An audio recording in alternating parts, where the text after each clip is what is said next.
It had been 3 weeks since Sarah moved into the old Victorian house on the outskirts of town. A charming but eerie place, with creaky floors, dark corners, and a smell of mildew that seemed to cling to the very walls. But the price was right, and Sarah, newly divorced and in need of a fresh start, didn't mind a little darkness. The house had been empty for years, and the neighbors rarely spoke of it. The few who did would mumble things like, "Strange things happen there," but Sarah dismissed them as local gossip. On the first night, after settling in, Sarah found a peculiar door in the basement that led to a narrow hallway, one she hadn't noticed in the daylight. It was unlike the rest of the house, stiflingly cold, with a low, ominous hum that vibrated through her bones. The walls were covered in thick layers of dust, and the air was suffocating. The hallway stretched too far into the shadows to be comfortable, but something deep inside her, called her to it. The sound, faint at first, came from the far end of the hallway, a whisper.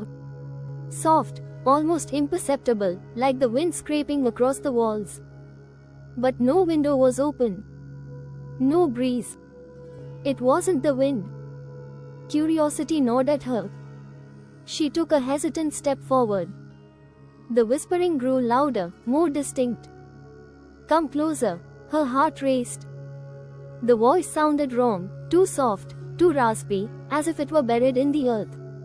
But Sarah, shaking, couldn't stop herself. She took another step, and then another, until she reached the end of the hallway. There was another door. This one, unlike the others in the house, was smooth, freshly painted, as though it had been installed recently. The whispering came from behind it. For reasons she couldn't explain, Sarah felt compelled to open the door. It creaked open, revealing a room bathed in shadows.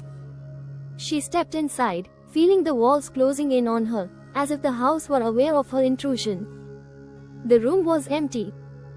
But as Sarah's eyes adjusted to the dim light, she saw it, on the far wall, a massive cracked mirror that stretched from floor to ceiling. And in the reflection, she saw herself.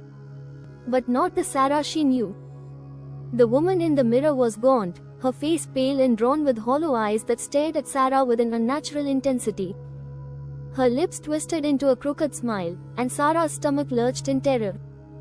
"You shouldn't have come," the woman in the mirror spoke, her voice distorted, like an echo from deep within the earth. Frozen, Sarah's breath quickened, her hands trembling at her sides. She turned to flee, but before she could move, the door slammed shut, trapping her inside. The mirror began to pulse, and then, the woman's reflection moved. She reached a hand out, as though to touch Sarah through the glass. But when her fingers brushed the surface, they slid through, the mirror rippling like water. Sarah staggered back, her mind racing for an escape. The air grew colder, the walls groaning, as if the house were alive and aware of her. The whispering grew louder, an overwhelming cacophony now.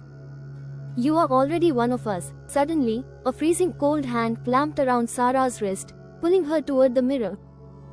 Desperate, she fought, but the grip tightened, dragging her forward into the cold depths of the reflection.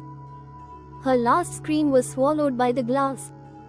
The house, silent once again, stood in the darkness, the hallway empty, as though nothing had ever happened. And in the cracked mirror, another reflection stared back, her hollow eyes watching the next unwitting soul who might dare to enter.